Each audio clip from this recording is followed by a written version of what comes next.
Mesdames et messieurs, bonjour. Toute l'info sur la paracha, vous êtes bien sûr au JT News. Et voici les titres.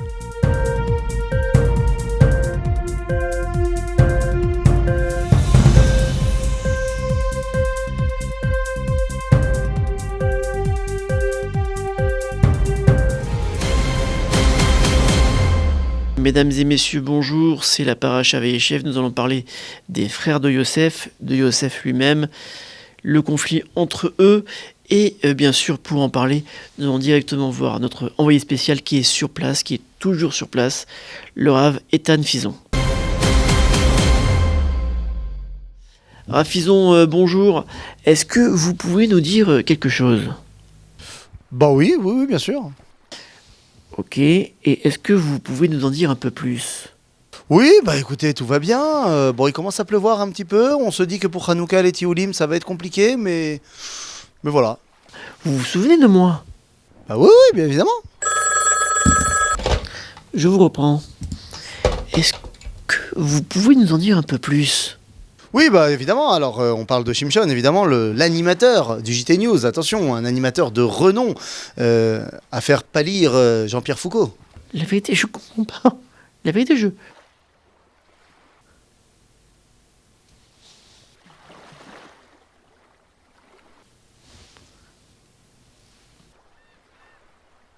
Rav Fison ? Oui, toujours là. Hein. Vous, sinon, ça va ? Bon, écoute, oui, hein, tranquille.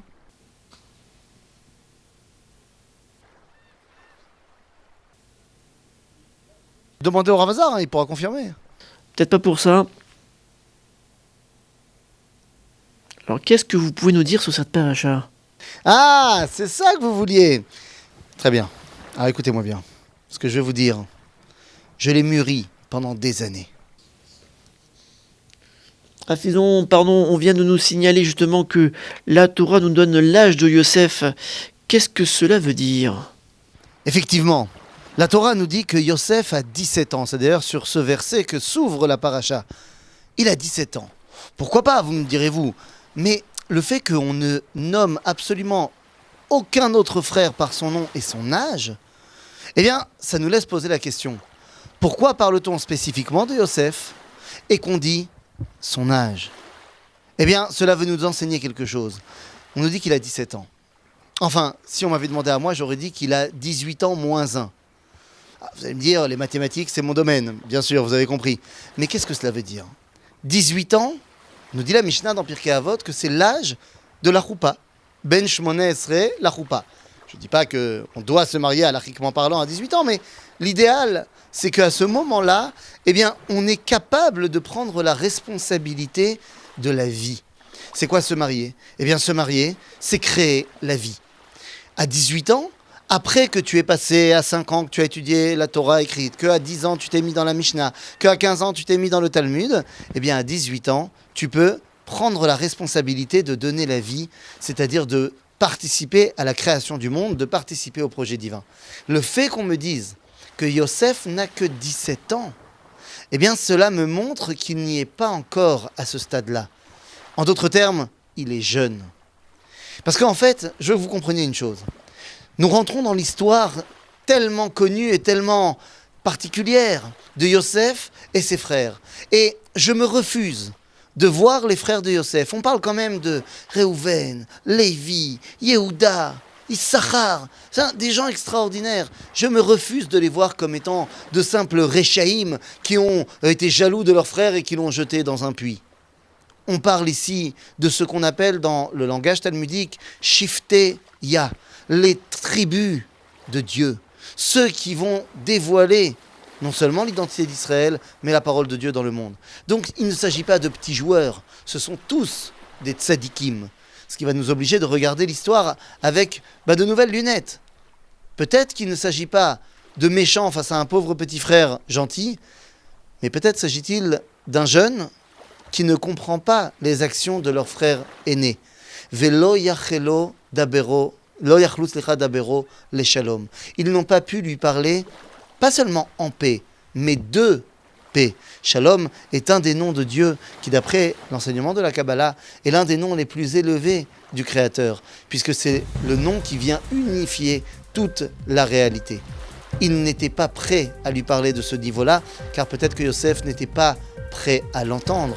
On sait, Yosef sera Yosef Hatzadik. Mais n'oubliez pas qu'il ne le sera que dans quelques temps. Pour l'instant, c'est un jeune face à ses frères. Mesdames et messieurs, si vous nous suivez actuellement, toute la rédaction est en mobilette. Et donc mobilisée. Et nous allons de suite rejoindre notre envoyé spécial, notre expert, qui est jamais sur place, lui, le Rav Jérémy Hazar.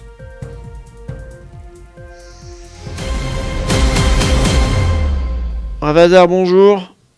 Qu'est-ce qu'il fait ?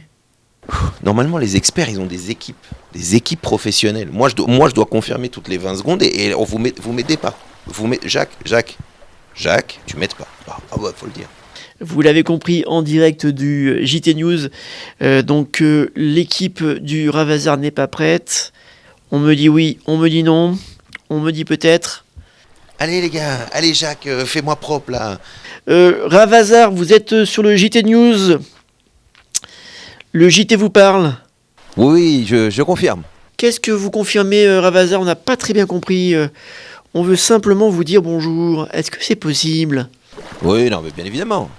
Est-ce que vous confirmez les propos tenus par le Rav Fison ? Ici, on confirme. Confirmation donc justement de Rav Jérémy Hazar. Bon, comment c'est pas vous aussi ? Et bien sûr, je le précise pour ceux qui nous suivent encore, que le Rav Hazar est en décalage de 24 heures, mais reçoit l'information en même temps que nous. Pas évident ça aussi. Oui, c'est juste que le jour change. En fait, quand vous êtes lundi, nous on est dimanche. C'est pas Patrick votre histoire. Patrick, non pas toi. Pas Patrick votre histoire. Patrick. Oui, non, il n'y a pas de Patrick ici. Non, c'est un... Je vous expliquerai. Pas Patrick votre histoire. Pardon. Pas Patrick votre histoire. Pratique. Oui, j'arrive pas à le dire. On peut pas changer de mot ? Non. Ce n'est pas très pratique votre histoire. Oh, tout dépend. On dirait un Belge. Tout dépend. Tout dépend. Je crois qu'on a perdu Rav Hazar. Est-ce qu'on peut avoir une confirmation de Rav Fison ? Ah pour le coup, je confirme. Confirmation donc de Rav Fison. Mais n'oublions pas, Rav Hazar, que vous êtes un expert. Et les experts sont habitués à tout. En tant qu'expert, c'est ce que je me dis. En tant qu'expert, justement, Rav Fison... non, c'est toujours Rav Hazar. Je voulais vérifier. Y a-t-il de la jalousie ? Moi ici, je jalouse rien. Qui c'est qui va me jalouser ? C'est facile de parler de la jalousie. Je suis dans mon île tout seul. Pardon, Rav Hazar sur le plateau, c'est pas si simple que ça. J'ai sauté une petite ligne. Y a-t-il justement de la jalousie entre Yosef et ses frères ? Écoutez, en tant qu'expert, pas que de la jalousie, expert tout court. Oui, c'est un thème assez fort dans cette paracha qui revient énormément. Dans cette paracha, en fait, on voit que Yosef est regardé par ses frères de près, avec une espèce de tension entre les frères. Alors, on a tous connu ça dans les familles. Mais la question qui se pose, c'est que Yaakov, on sait, offre une tunique particulière à Yosef. Est-ce que Yaakov n'aurait pas senti cette tension ? Alors pourquoi il l'anime, il la réveille ? C'est comme si maintenant à Hanouka on offre à toute la famille des toupies et un des enfants, on lui offre un énorme cadeau. La question, elle est là. Est-ce qu'on alimente et pourquoi alimenter cette jalousie ? Donc la question évidemment, la réponse elle est un peu plus simple, c'est que en réalité on ne parle pas de jalousie de cadeaux, etc. On parle de jalousie, mais ça reste important, de jalousie de je me compare et je n'accepte pas ma place. Et ça c'est, on va dire, la pire des jalousies, entre guillemets, d'après la Torah, puisque jalouser un chafetz, il a une belle voiture, il a une belle maison, ça c'est pas du tout, enfin c'est très méprisé, entre guillemets, par la Torah, puisqu'on est censé, encore une fois, savoir que ce qu'on a vient de Dieu et donc on n'a pas besoin de regarder le voisin. Mais la jalousie je regarde la réussite, je regarde la place qu'on donne à l'autre, je regarde ce que j'ai l'impression que l'autre a et que je n'ai pas. Vous voyez, toute cette chose-là, c'est quelque chose qui est terrible puisqu'elle empêche, d'abord c'est une jalousie qui peut mener loin, comme on l'a vu dans la paracha, mais surtout c'est une jalousie en fait qui me met une tension sur l'autre, met un regard sur l'autre, met une mauvaise onde sur l'autre et surtout évidemment à moi fait en sorte que par cette comparaison, je me frustre, je me développe pas et je deviens jaloux de l'autre au lieu de vivre ma propre vie. Incroyable sujet, on va directement rejoindre notre envoyé spécial qui est toujours sur place, c'est le Rav Fison. Rav Fison, le Rav Hazar l'a confirmé il y a quelques minutes. Est-ce que vous pouvez nous dire la vérité et toute la vérité? Mais sur quoi? Rav Fison, je veux la vérité et toute la vérité, s'il vous plaît. Alors je vous le dis comme ça, sans détour, direct. Oui. Rien que la vérité, toute la vérité. Ça va, c'est mieux comme ça? Je sais pas, moi je comprends pas. Oui, monsieur le directeur. Non, je ne pleure pas, j'étais en train de réfléchir. Je réfléchis. Oui. Ah, d'accord, c'est pour ça que... Bah oui. J'ai compris. Je lui... Pardon, Rav Fison, il me manquait des mots. En fait, on veut savoir la vérité, et toute la vérité sur lui et ses frères. Vous êtes toujours avec nous? Oui, mais je sais pas moi. Je ne savais pas que le directeur avait des frères. Mais de quoi vous parlez, Rav Fison?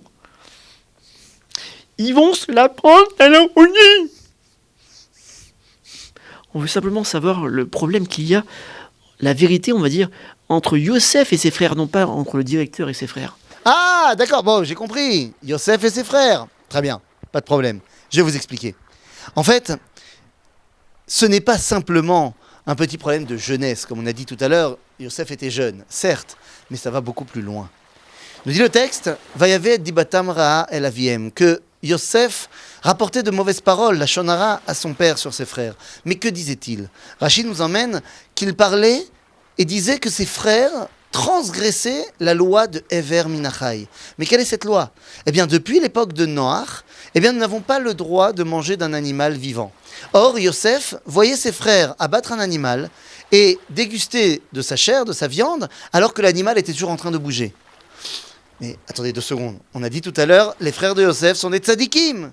Alors quoi? Ils sont en train de transgresser une de cette loi de Noé? C'est impossible. Bien sûr que c'est impossible. En fait, la marloquette, la dispute entre Yosef et ses frères, n'était pas est-ce que vous êtes des gens bien ou pas des gens bien. Il faut savoir qu'il y a une différence par rapport à la loi de Ever Minachai, c'est-à-dire de ne pas manger d'un animal vivant. Il y a une différence entre si on est Ben Noach, c'est-à-dire un non-juif qui respecte les lois de Noach, et un membre du peuple d'Israël. Pour un Ben Noach, lorsque l'animal est abattu, il n'est pas considéré comme mort tant qu'il y a encore le tremblement nerveux, qu'on appelle dans le langage de la halakha, pirkus. Il faut donc attendre que l'animal soit complètement inerte pour pouvoir commencer à manger. Ça dure à peu près 10 minutes, un quart d'heure en fonction de la taille de l'animal. Alors que selon la halakha pour Béné Israël, à partir du moment où tu as fait la shrita, que tu as vérifié que la shrita était bonne, et que le morceau de viande que tu veux manger a plus de sang, tu peux le manger directement. Imaginons, les frères de Yosef étaient des fans de carpaccio, ils ont fait la shrita, au bout d'une minute et demie, ils ont vérifié que la shrita, les poumons étaient bien lisses, tout va bien, ils ont nettoyé le morceau qu'ils avaient coupé pour faire le carpaccio, il n'y avait plus de sang, ça a duré quoi? 3 minutes? La bête était toujours en train de trembler, mais c'était déjà kasher. En d'autres termes, la marloquette entre Yosef et ses frères est de savoir, est-ce qu'on est déjà Am Israël et qu'on peut maintenant se comporter en tant que tel et commencer à dévoiler Dieu par le prisme du Am Israël, du peuple juif, ou est-ce qu'on est toujours Béné Noach? C'est-à-dire, oui, certes, l'identité d'Israël a été construite, mais dans la mesure où nous ne sommes pas encore propriétaires de la terre d'Israël, nous ne pouvons pas exprimer réellement notre identité. Sommes-nous encore des Béné Noach, Béné Israël en devenir, ou sommes-nous d'ores et déjà le peuple juif? Voilà la marloquette entre les deux. Je vous coupe juste à la fin, donc Rav Fison. Baruch Hashem. Oui, Baruch Hashem. Il y aurait donc un détail super important en direction du Rav Hazar. Nous sommes avec notre expert. Expert. Oh, tu sais tout, quoi. Vas-y, c'est bon, c'est bon. Un peu de motivation, ça ne fait pas de mal. S'il y a une demande de confirmation, on confirme. Ah, l'expert peut pas tout confirmer. Rav Hazar, rebonjour. J'aimerais quand même votre petite confirmation. Petite confirmation. Il confirme donc toujours. Toujours. Comment va l'expert ? Ah, mais l'expert va bien, va très bien. Donc ça, c'est fait. Et Rav Hazar, une question. Comment expliquez-vous cette histoire folle qu'il y a entre Tamar et Yehuda ? Un peu de sérieux. Oh là là, ah là oui. Alors, en petit, hein, en résumé rapide, histoire extraordinaire. Tamar, donc Yehuda, Tamar. Tamar, elle a premier mari, il meurt, pas d'enfant. Loi du Lévira, le frère, Onen, récupère Tamar, mais ne veut pas lui donner de descendance. Donc, il meurt aussi. Tamar va voir Yehuda en disant « Ton troisième fils, tu me le donnes ?» Yehuda refuse. Tamar voulait absolument une descendance de Yehuda, on verra pourquoi après, puisque c'est la descendance du Mashiach. Et donc, elle insiste, et vous connaissez l'histoire, elle se met dans un passage de rue, Yehuda ne la reconnaît pas, il va avec elle, et 3 mois plus tard, elle est enceinte. Yehuda se demande qu'est-ce qui se passe, comment elle a pu être enceinte sans mari. Il décide donc de la tuer, et là, elle montre des faits, des objets que Yehuda avait laissés à cette fameuse fille qu'il avait rencontrée avant, et donc il avoue que c'est bien lui qui a mis enceinte Tamar. Extraordinaire. Alors cette histoire en soi, elle est un feuilleton à ne plus comprendre. Il y a énormément de sodotes puisque l'enfant qui va sortir et les enfants qui vont sortir de cette union, l'un d'eux s'appelle Peretz, c'est le descendant le Mashiach descend de lui, donc grosse histoire, mais la Nekuda elle est là. Yehuda, comment il s'en sort dans une telle histoire ? Eh bien il s'en sort par un geste, par une réaction qu'il enseigne en tant que futur lignée du roi d'Israël. Un Israël, c'est quelqu'un qui accepte et qui reconnaît et qui répare ses fautes.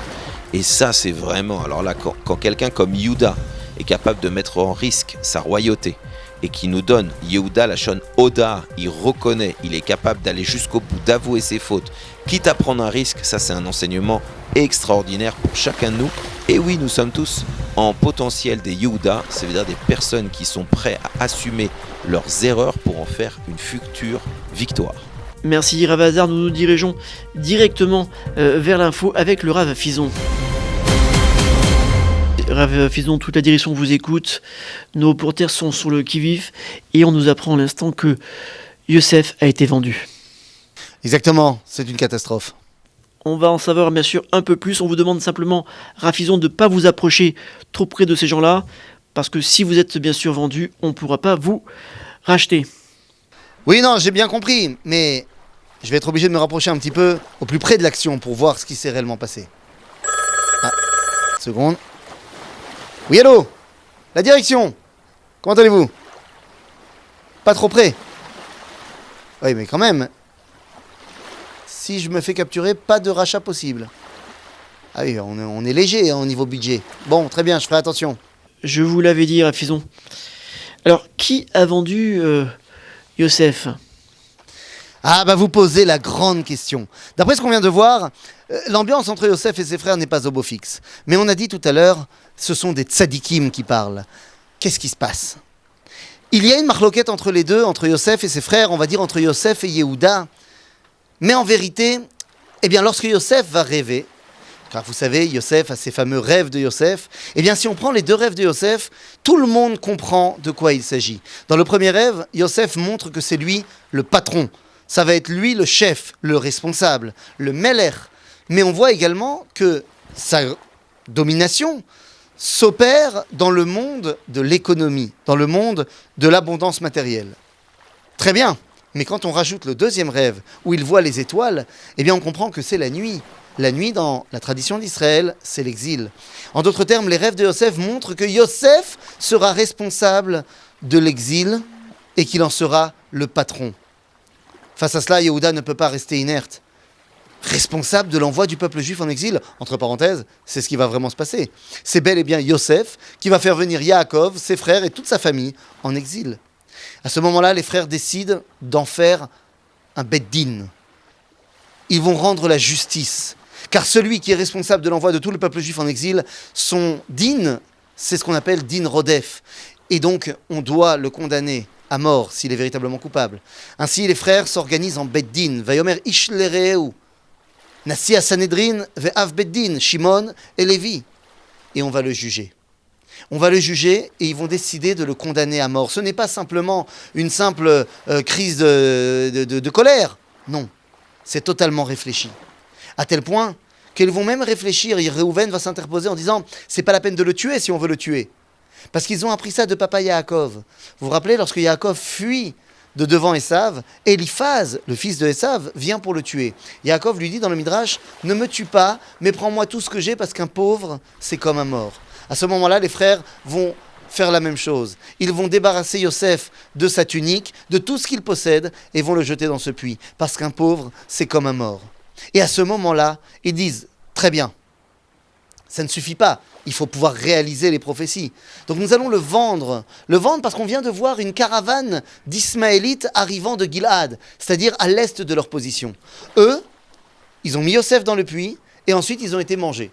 Bon, pas à 2 mètres du puits, évidemment, vous imaginez bien. Ils voient une caravane d'Ismaélites arriver, et ils disent... vendons-le aux Ishmaélim, car les Ishmaélim vont l'amener en Égypte. S'il doit dominer le monde par l'exil, eh bien ça se fera en Égypte. Ça, c'était le plan. Sauf que, nous dit la Torah, Vayavru anashim midyanim socharim. Tout d'un coup, une autre caravane est arrivée de Midianites, qui elle vient du sud. Ils sont passés devant le puits. Vayahalu et Yosef minabor, vayimkeru oto la Ishmaélim be'esrim kasef. Ils ont vu Yosef, ils l'ont sorti, ils l'ont tiré du puits, et ils l'ont vendu aux Ishmaélim. Qui ? Les Midianim. Alors Rachi n'est pas d'accord avec cela. Rachi dit non, c'est les frères qui ont sorti Yosef, qui l'ont vendu aux Midianim, qui eux-mêmes... Le Rashbam, le petit-fils de Rachi, dit Papi a eu tort. D'après le Pshat, c'est bel et bien les Midianim qui ont sorti Yosef du puits et qui l'ont vendu aux Ishmaélim. Mais qu'est-ce que ça signifie pour nous ? Eh bien, ça signifie pour nous que finalement... C'est peut-être encore la direction, je ne vais pas leur répondre. Qu'est-ce que ça signifie pour nous ? Eh bien, ça signifie pour nous qu'il y a un quiproquo énorme qui se met en place. Parce que lorsque Réhouven revient, que les frères veulent vendre Yosef, Veine Babor, il n'est plus là.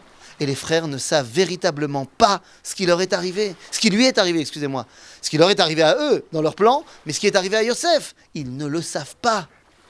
Et ils pensent vraiment, Chayara Chalatu, ils pensent vraiment qu'une bête féroce a mangé Yosef.